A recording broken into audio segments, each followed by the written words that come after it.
Amma was born on a night when the rain fell hard, and thunder shook the ground, and the great river behind her village swallowed an entire fishing canoe. Her mother said the river took more than fish that night.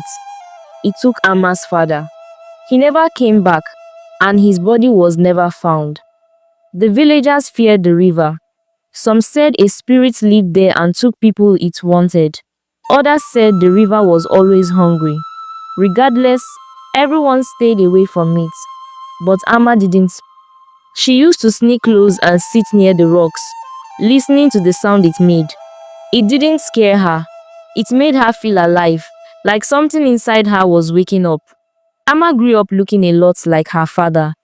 People told her mother the river might come for her too. Her mother started keeping her close.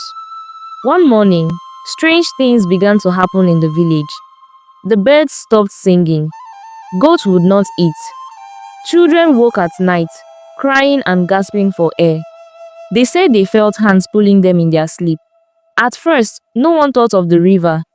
But when the village healer died in her sleep with her mat soaked, the elders said the river had risen in the night and wanted something.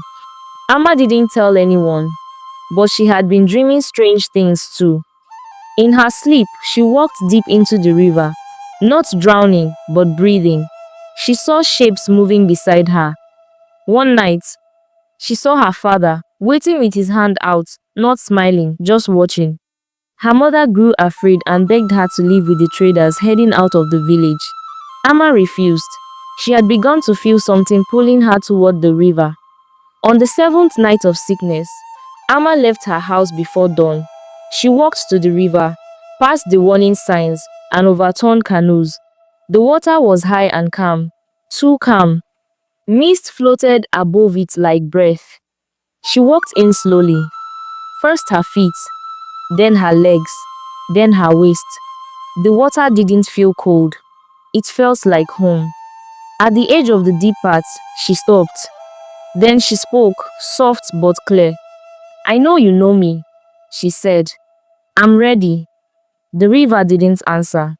But the mist thickened, and the air became heavy. Suddenly, the water began to swirl fast around her, circling her like a whirlpool. The wind rose. The trees bent low. Then she was gone. The villagers found only her footprints leading into the river, but not her. But the next morning, the children woke up healthy. The birds returned. Everything was still again. Except for one thing. That night, her mother found a small box on their doorstep. Inside was a brass pendant. Inside the pendant was a drawing of Amma, standing by the river Oder, smiling and holding someone's hand. But the hand in the picture was not human.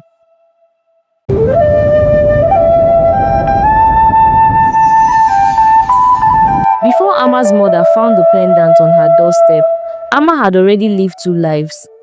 One was on the land, running barefoot in the dust of the village, laughing with other children, and helping her mother fetch firewood. The other was beneath the water, where the river hummed with secrets only she could hear. Amma was not born like other children. She was the first daughter of the river goddess, a child made of water and spirits. Her true mother ruled the currents, the fish, and the hidden kingdom below. Amma carried that power inside her, though the people in the village never knew.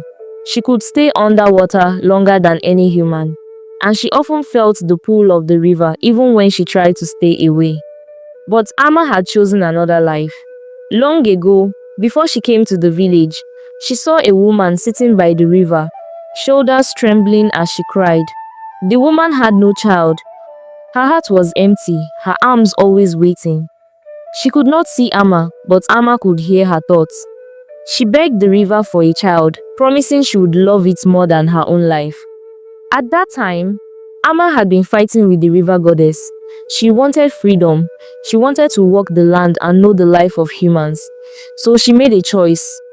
That night she appeared to the woman in a dream, and by morning, the woman carried a child.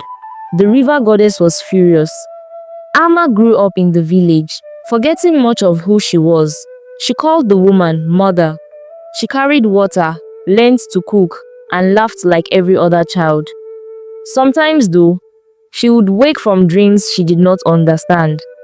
Dreams of a crown made of shells, of voices rising from deep currents, of a face like hers, only older, with eyes that glowed like water at night. Years passed, and that was when the sickness came. Children having nightmares. In her sleep, Amma heard the voice of the goddess. If Amma did not return, the goddess would flood the land and destroy the village.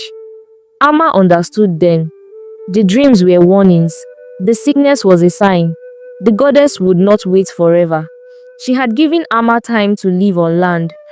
And right before dawn, Amma kissed her mother's cheek as she was sleeping and went to the river. She knew her mother would never let her go if she spoke the truth. She stepped into the water and was gone. The river goddess welcomed her back. The sickness left the village that same night, but Amma could never walk the land again. But what about her mother? She has lost her husband and lost her child. What will be her fate? Deep underneath the river, surrounded by lights that moved like silver threads in the water, she had her mother, the goddess, but her heart was restless. Every time she looked into the mirror pools of the underworld, she saw her earthly mother, alone, sitting by the door of her house, crying into the night with no husband, no child. Amma wanted to reach through the water and touch her face, but she could not. The river goddess warned her again and again. If she returned to the village, the river would rise and wash away everyone. Amma tried to bury her longing, but it grew heavier each day. She was not only a daughter of the river, she was also a daughter of the land. One evening, as her earthly mother sat in front of the house, weak from sorrow, Amma could no longer endure it. The goddess had forbidden it, but Amma's love was stronger. She rose from the water, her steps faster than the wind. In a blink, she was standing before her mother. The woman lifted her head, and there Amma was, whole, alive. Her mother ran and held her, holding on so tightly as if letting go would kill her. She did not ask where Amma had been. She did not ask what had happened. None of it mattered. She had her daughter in her arms again, and that was enough. The river goddess appeared in the silence of their embrace. For the first time, her face was soft. She saw how much Amma longed for both worlds. The goddess did not speak, but turned and disappeared. Amma could stay with her earthly mother, but she must return to the river often, for the river was also her home. From that day, Amma lived between two worlds. The pendant remained with her mother, a sign that Amma's life belonged to both land and water. Her mother was no longer alone, and the river goddess, though stern, accepted that her daughter's heart was big enough for two families.